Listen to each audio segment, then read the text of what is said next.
இந்தியாவின் அண்டை நாடுகளில் ஒன்றான மாலத்தீவு மிக கடுமையான நிதி நெருக்கடியை சந்தித்துள்ளது. இலங்கை கடந்த 2022ஆம் ஆண்டு சந்தித்தது போல ஒரு திவால் நிலையை நோக்கி மாலத்தீவு செல்வதாக சொல்லப்படுகிறது. சீனாவுடனான சுதந்திரமான வர்த்தக ஒப்பந்தமே மாலத்தீவு தற்போது எதிர்கொண்டிருக்கக்கூடிய பிரச்சினைக்கு முக்கிய காரணமாகவும் சொல்லப்படுகிறது. இந்திய பெருங்கடலில் அமைந்துள்ள குட்டி நாடு மாலத்தீவு. பல தீவு கூட்டங்களை உள்ளடக்கிய மாலத்தீவு நாட்டின் மொத்த மக்கள் தொகையே லட்சங்களில்தான் இருக்கும். அளவிலும் சரி, மக்கள் தொகையிலும் சரி, மிக சிறிய நாடாக இருந்தாலும் அந்த நாடு அமைந்திருக்கக்கூடிய பகுதி என்பது முக்கியத்துவம் வாய்ந்த ஒரு பகுதி. இந்தியாவுக்கும் சீனாவுக்கும் இடையே இந்திய பெருங்கடலில் அமைந்திருக்கக்கூடிய ஒரு நாடு. இந்தியாவின் புவிசார் பாதுகாப்பு உள்ளிட்டவற்றுக்கு மிகவும் முக்கியமான நாடாக உள்ளது. இந்தியாவுடன் இணக்கமாக இருந்து வந்த மாலத்தீவு கடந்த ஆண்டு ஆட்சி மாற்றத்திற்கு பின்பு சீனாவுக்கு நெருக்கமாக மாறிவிட்டது.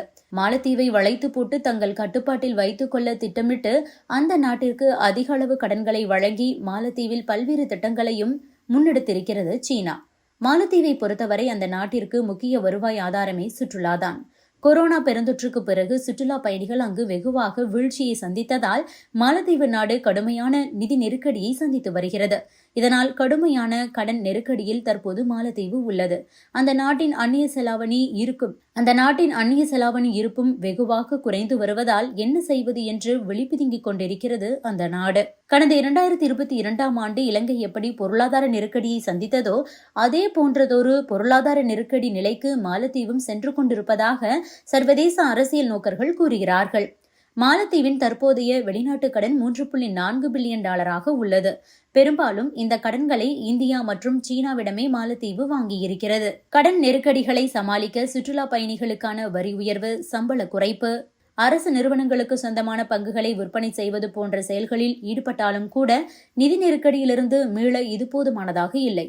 சீனா வளர்ச்சி வங்கியிடமிருந்து $200 மில்லியன் நிதி உதவியையும் கோரியுள்ளது.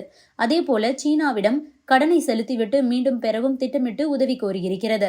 எனினும் சீனா இது பற்றி மௌனம் காத்து வருகிறது. வளைகுடா நாடுகளிடம் உதவி பெற முயற்சி செய்தாலும் அங்கும் பாசிட்டிவான ரெஸ்பான்ஸ் இல்லை. கடந்த சில ஆண்டுகளாகவே கடனை பெற்று கதையை ஓட்டிக்கொண்டிருந்தாலும் கூட தற்போது மாலத்தீவில் மிக மோசமான ஒரு பொருளாதார நெருக்கடி ஏற்பட்டிருக்கிறது. கடந்த 2018ஆம் ஆண்டில் $3 பில்லியன் இருந்த மாலத்தீவு கடன் மார்ச் 2024இல் $8.2 பில்லியனாக உயர்ந்துள்ளது.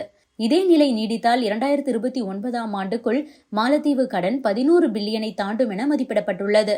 அதிக அளவில் சுற்றுலா பயணிகள் வருகை மற்றும் $750 மில்லியன் மதிப்பிலான கரன்சி ஸ்வாப் ஆகியவை தற்காலிக நிவாரணம் கொடுத்தாலும் கூட மாலத்தீவின் கடன் நெருக்கடிகளுக்கு இது போதுமானதாக இருக்காது என்றே சொல்லப்படுகிறது. மாலத்தீவு பொருளாதார நெருக்கடியில் மூழ்கினாலும் அதை வைத்து சீனா ஏதேனும் சதித்திட்டத்தை செய்து இந்திய பெருங்கடலில் தனது ஆதிக்கத்தை நிலைநிறுத்தக்கூடும் என்ற ஒரு பயமும் சர்வதேச நோக்கர்கள் மத்தியில் எழுந்துள்ளது.